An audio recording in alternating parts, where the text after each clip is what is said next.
Hello, my name is Rachel Cunningham and I'll be demonstrating my OSCE remediation for cardiac assessment. So I would make sure that I would be wearing the proper attire for entering the room, making sure the patient has privacy and safety. And I would also do my subjective assessment, and I'll continue with my objective assessment portion. So first off, I would start with the vital signs. So I would note that the pulse of the patient is 52 beats per minute, which is a little bit low, and with the average of being 60 to 100 beats per minute. The blood pressure was 136/84, with that being an average with 100 to 136 over 60 to 89. Pardon me. Then I would assess the temperature, which is 37 degrees Celsius, which is between average of 36 to 38 degrees Celsius. The respiration rate was 18, which is between the averages of 12 and 20 respirations per minute, and the oxygen saturation was 99%, which is between the averages of 95 to 100%. Then I would assess my patient for capillary refill, but since I do not have a patient, I will just be assessing on myself. So I would make sure to do it on one finger on both hands, assessing bilaterally, noting that the color would return within less than 3 seconds, which would indicate proper peripheral perfusion and circulation. So next I would assess the carotid vein.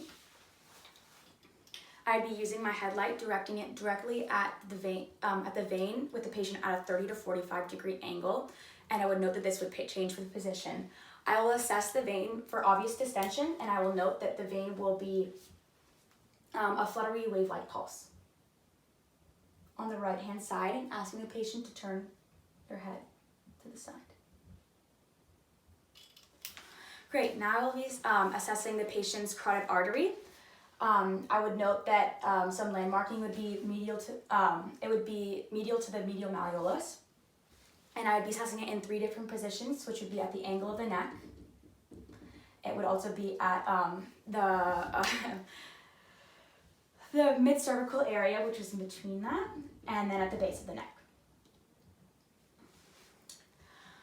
First, I would be auscultating using my diaphragm of my stethoscope on both sides, having the patient sitting in an upright position, and I would be assessing this between breaths.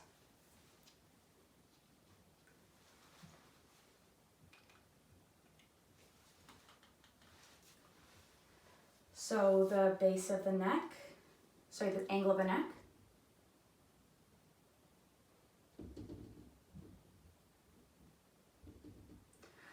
Then at the mid-cervical area.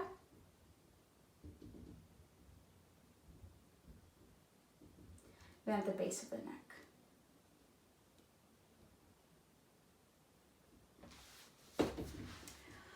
Then I would auscultate using the bell of my stethoscope, and I would be assessing for any bruits, which would indicate turbulent blood flow. So I will be assessing in the 3 different positions as well.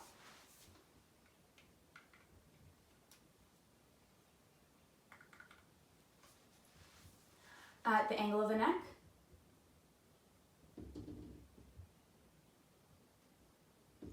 Mid-cervical area. Listening in between breaths of the patient. And the base of the neck. I did not auscultate any bruits with my patient, and therefore I can now palpate the carotid arteries of the patient, only doing one on each side. So I will start with the right-hand side.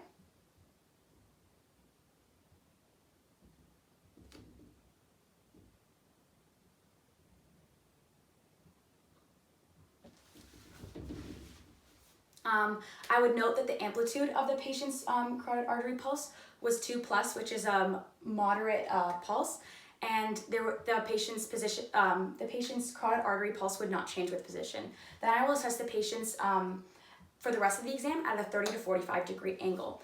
Now I will inspect the anterior chest, and I will be inspecting for any lesions or any discoloration of the patient. Great, now I will be landmarking for the next part of my assessment. I will be noting the midclavicular area and the midsternal area.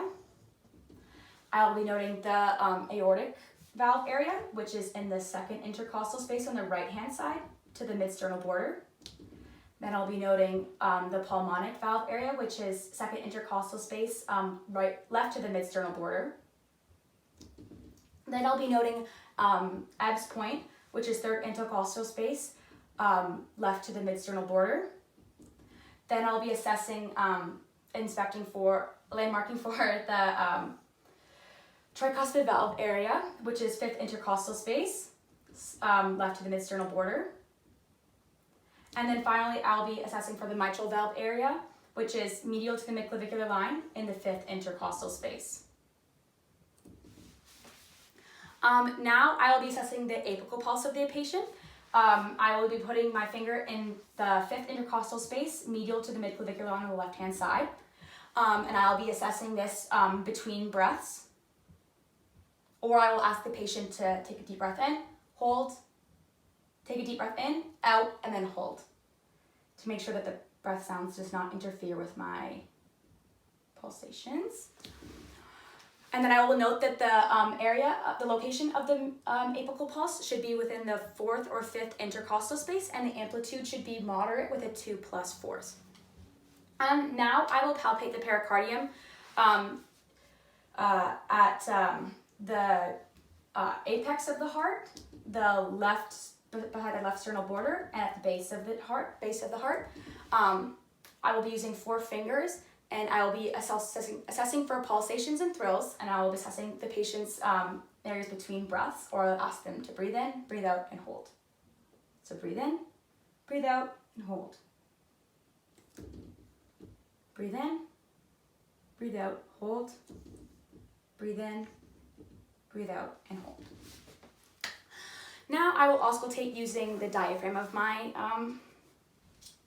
stethoscope, and I will be assessing those 5 different locations.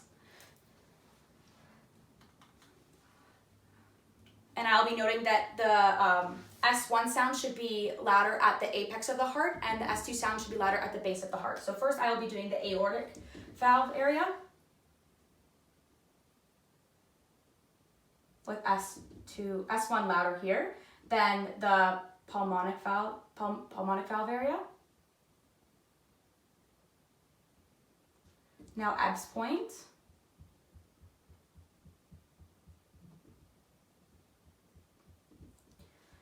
Now the tricuspid valve area, and the mitral valve area, with S2 being louder at these areas. And then I will auscultate my own apical pulse, since I do not have a patient, for 60 seconds, noting the rate and the rhythm. So it should be in the fourth or fifth intercostal space, and I'll be noting my own apical pulse for 60 seconds.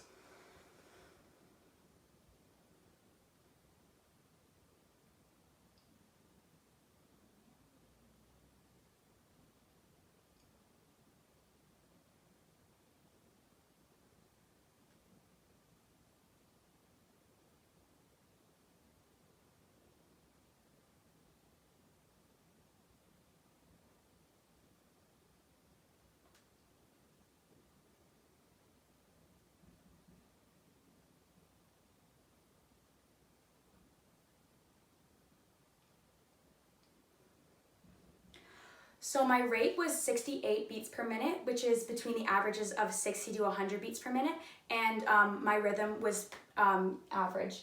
And normally, if I was to be assessing with a patient, I would be doing it with skin-to-skin contact, but just for the sake of the video, I was doing it within my shirt. Now I'll be auscultating the patient using the bell, noting for any S3, S4, or murmurs in those 5 different valve areas.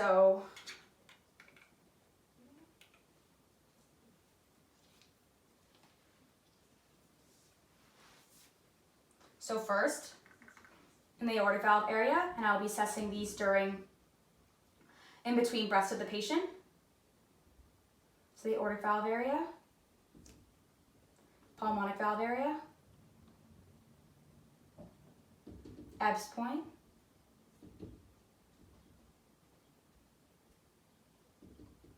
tricuspid valve area, and the mitral valve area. and I have not noted any abnormal sounds, so then I would ask the patient to roll onto their left side to assess their apical pulse for any abnormal sounds, which would include S2 or S3 or any murmurs. So ask the patient to roll onto the left side to assess the apical pulse.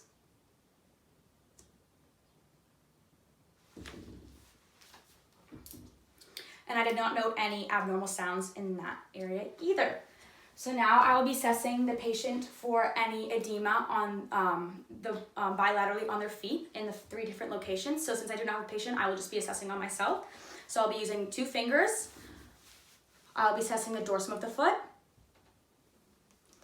the tibial area, and the medial malleolus. And then on the other side, dorsum of the foot, medial malleolus, and the tibial area. I did not note any edema, so I would be noting that it was 0 or absent bilaterally on the patient. And that concludes my objective portion of the midterm cardiac remediation.